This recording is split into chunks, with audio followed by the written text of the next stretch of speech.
গোল করার পরিসংখ্যানে তুলনা করা উচিত ছিল ফরওয়ার্ড বনাম ফরওয়ার্ড।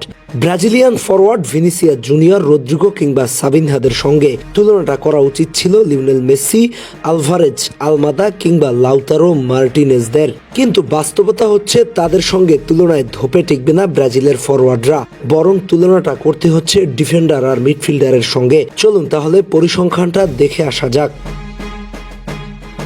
ব্রাজিলের সবচেয়ে প্রভাবশালী ফরওয়ার্ড ভিনিসিয়াসের লাস্ট 60 ম্যাচে গোল সংখ্যা 12টি। রিয়াল মাদ্রিদের খেলা আরেক ফরওয়ার্ড রদ্রিগোর অবস্থা তো আরও কাহিল, শেষ 55 ম্যাচে তার গোল সংখ্যা 4টি। অপরদিকে ম্যানচেস্টার সিটির হয়ে খেলা সাবিনহো 82 ম্যাচে করেছে 4 গোল। সেখানে আর্জেন্টাইন মিডফিল্ডার এনজো ফার্নান্দেজ শেষ 10 ম্যাচে চেলসির জার্সিতে 4 গোল 1 অ্যাসিস্ট সম্পন্ন করেছেন। এই সিজনে এখন পর্যন্ত 21 ম্যাচ খেলে 5 গোল 2টা অ্যাসিস্ট করে ফেলেছেন। সঙ্গে আরেক মিডফিল্ডার কুতি রোমেরো নিজের খেলা শেষ ম্যাচটাতে করেছেন জোড়া গোল। সুতরাং আর্জেন্টাইন ফরওয়ার্ডদের সঙ্গে তুলনা করাই লাগে না।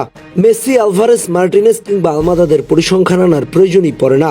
আপনার দলীয় পারফরমেন্স অনেকখানি ইম্পর্টেন্ট, ঠিক ব্যক্তিগত পারফরমেন্স আপনাকে আত্মবিশ্বাসী করবে, ঠিক দুইটারই দরকার আছে। সেখানে ব্রাজিলের মূল ফরওয়ার্ডরা যেন আত্মবিশ্বাসহীনতায় ভুগছে, নিজেদের পারফরমেন্স যাচ্ছে তাই অবস্থা। একদিকে আর্জেন্টাইন খেলোয়াড়রা নিজেদের ফর্ম ধরে রেখেছেন বলেই ক্লাব কিংবা জাতীয় দল উভয় জায়গায় পারফর্ম করতে পারছে। ডিফেন্স কিংবা মিডফিল্ড সব জায়গায় আরও বেশি নজর কাটছে। দল যখন আক্রমণে ধারাবাহিক, তখন যে কোনো পজিশনের খেলোয়াড়ই আত্মবিশ্বাস নিয়ে এগিয়ে যাবে। তাই এনজো কিংবা রোমেরোর গোল করা প্রমাণ করে এই মুহূর্তে তারা কতটা ফর্ম ক্যারি করছে।